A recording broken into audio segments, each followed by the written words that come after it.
El conflicto de los siglos, capítulo 6, dos héroes de la Edad Media, parte 5.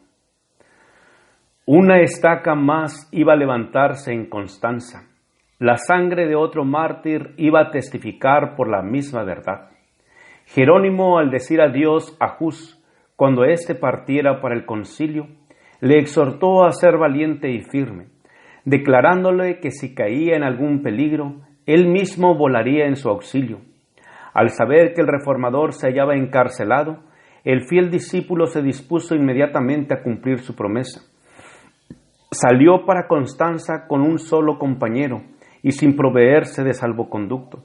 Al llegar a la ciudad, se convenció de que solo se había expuesto al peligro sin que le fuera posible hacer nada para libertar a Hus. Huyó entonces, pero fue arrestado en el camino y devuelto a la ciudad cargado de cadenas, bajo la custodia de una compañía de soldados. En su primera comparecencia ante el concilio, sus esfuerzos para contestar sus cargos que le arrojaban se malograban entre los gritos: «¡A la hoguera con él! ¡A las llamas!». Fue arrojado en un calabozo, lo encadenaron en una postura muy penosa y lo tuvieron a pan y agua. Después de algunos meses, las crueldades de su prisión causaron a Jerónimo una enfermedad que puso en peligro su vida, y sus enemigos, temiendo que se les escapase, le trataron con menos severidad, aunque dejándolo en la cárcel por un año. La muerte de Hus no tuvo el resultado que esperaban los papistas. La violación del salvoconducto que le había sido dado al reformador levantó una tempestad de indignación, y como medio más seguro, el concilio resolvió que en vez de quemar a Jerónimo se le obligaría, si posible fuese, a retractarse. Fue llevado ante el concilio y se le instó para que escogiera entre la retractación o la muerte en la hoguera. Haberle dado muerte al principio de su encarcelamiento hubiera sido un acto de misericordia en comparación con los terribles sufrimientos a que le sometieron. Pero después de esto, debilitado por su enfermedad y por los rigores de su prisión, detenido en aquellas mazmorras y sufriendo torturas y angustias, separado de sus amigos y herido en el alma por la muerte de Hus, el ánimo de Jerónimo decayó y consintió en someterse al concilio. Se comprometió a adherirse a la fe católica y aceptó el auto de la asamblea que condenaba las doctrinas de Wycliffe y de Hus, exceptuando, sin embargo, las santas verdades que ellos enseñaron. Por medio de semejante expediente, Jerónimo trató de acallar la voz de su conciencia y librarse de la condena, pero vuelto al calabozo, a solas consigo mismo percibió la magnitud de su acto. Comparó el valor y la fidelidad de Hus con su propia retractación. Pensó en el divino maestro a quien él se había propuesto servir y que por causa suya sufrió la muerte en la cruz. Antes de su retractación había hallado consuelo en medio de sus sufrimientos, seguro del favor de Dios, pero ahora el remordimiento y la duda torturaban su alma. Harto sabía que tendría que hacer otras retractaciones para vivir en paz con Roma. El sendero que empezaba a recorrer le llevaría infaliblemente a una completa apostasía. Resolvió no volver a negar al Señor para librarse de un breve plazo de padecimientos. Pronto fue llevado otra vez ante el concilio, pues sus declaraciones no habían dejado satisfechos a los jueces. La sed de sangre despertada por la muerte de Hus reclamaba nuevas víctimas. Solo la completa abjuración podía salvar de la muerte al reformador. Pero éste había resuelto confesar su fe y seguir hasta la hoguera a su hermano mártir. Desvirtuó su anterior retractación y, a punto de morir, exigió que se le diera la oportunidad para defenderse. Temiendo los prelados el efecto de sus palabras, insistieron en que él se limitara a afirmar o negar lo bien fundado de los cargos que se le hacían. Jerónimo protestó contra tamaña crueldad e injusticia. «Me habéis tenido encerrado», dijo, «durante 340 días en una prisión horrible, en medio de inmundicias, en un sitio malsano y pestilente, y falto de todo en absoluto.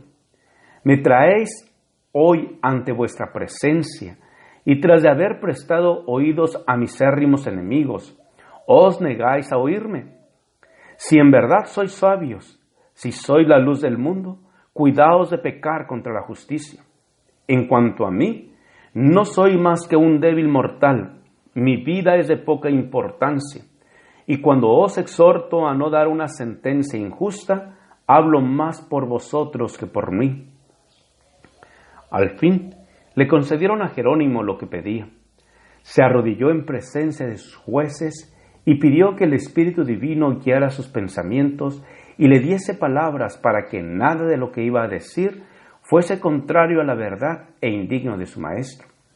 En aquel día se cumplió en su favor la promesa del Señor a los primeros discípulos. Seréis llevado ante gobernadores y reyes por mi causa, cuando os entregaren.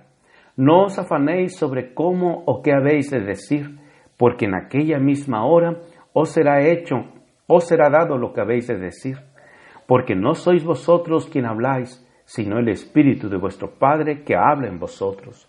Mateo 10, 18 al 20. Las palabras de Jerónimo condujeron sorpresa y admiración aún a sus enemigos. Por espacio de todo un año había estado encerrado en un calabozo, sin poder leer ni ver la luz siquiera, sufriendo físicamente a la vez que dominado por terrible ansiedad mental. Y no obstante, supo presentar sus argumentos con tanta claridad y con tanta fuerza, como si hubiera podido estudiar constantemente. Llamó la atención de sus oyentes a la larga lista de santos varones que habían sido condenados por jueces injustos. En casi todas las generaciones hubo hombres que, por más que procuraban levantar el nivel moral del pueblo de su época, eran despreciados y rechazados, pero que en tiempos ulteriores fueron reconocidos dignos de recibir honor. Cristo mismo fue condenado como malhechor por un tribunal inicuo. Al retractarse Jerónimo, había declarado justa la sentencia condenatoria que el concilio lanzara contra Hus, pero esta vez declaró que se arrepentía de ello y dio un valiente testimonio a la inocencia y santidad del mártir. Expresóse en estos términos: conocía a Juan Hus desde su niñez. Era el hombre más excelente, justo y santo, pero no por eso dejó de ser condenado. Y ahora yo también estoy listo para morir.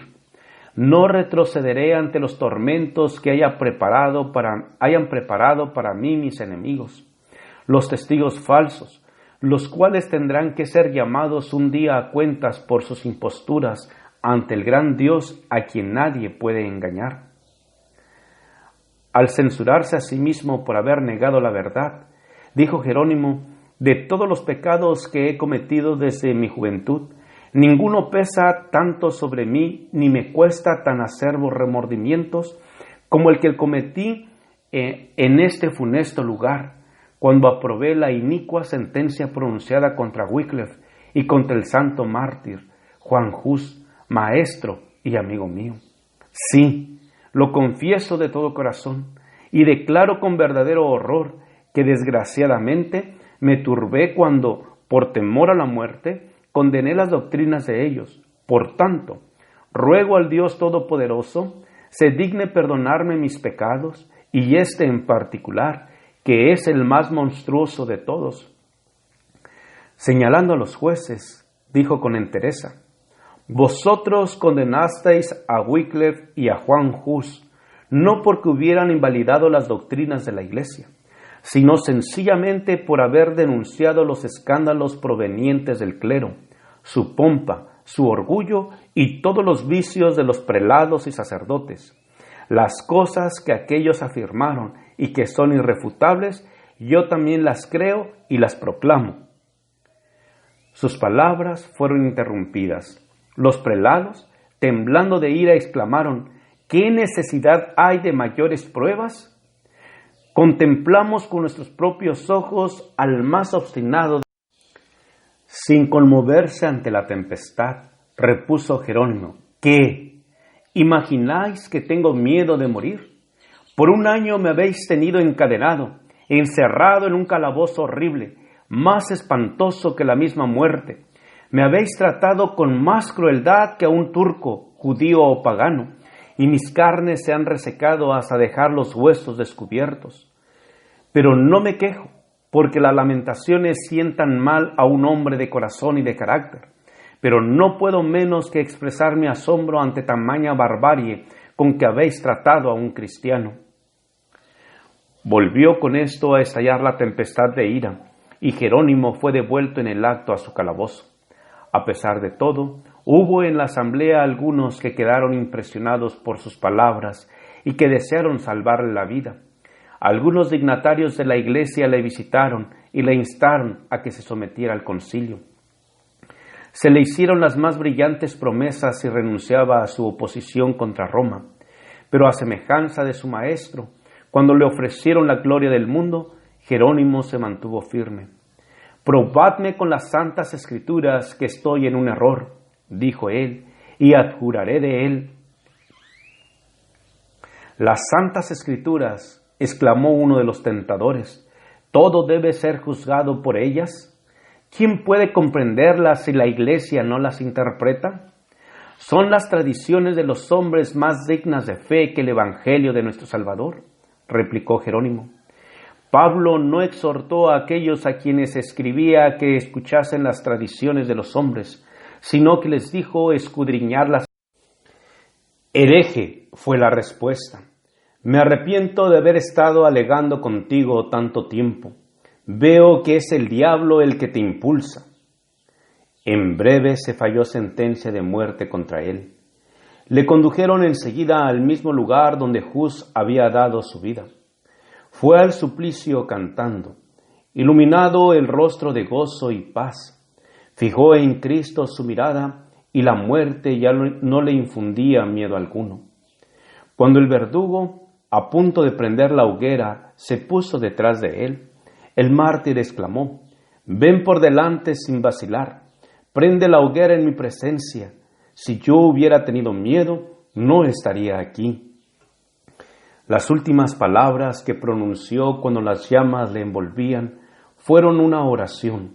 Dijo: «Señor, Padre Todopoderoso, ten piedad de mí y perdóname mis pecados, porque tú sabes que siempre he amado tu verdad». Su voz dejó de oírse, pero sus labios siguieron murmurando la oración. Cuando el fuego hubo terminado su obra, las cenizas del mártir fueron recogidas juntamente con la tierra donde estaban esparcidas, y como la de Hus, fueron arrojadas al Rin.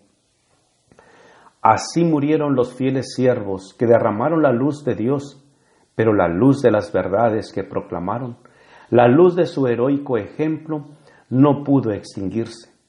Antes podían los hombres intentar hacer retroceder al sol en su carrera que apagar el alba de aquel día que vertía ya sus fulgores sobre el mundo. Gracias por escuchar este audio.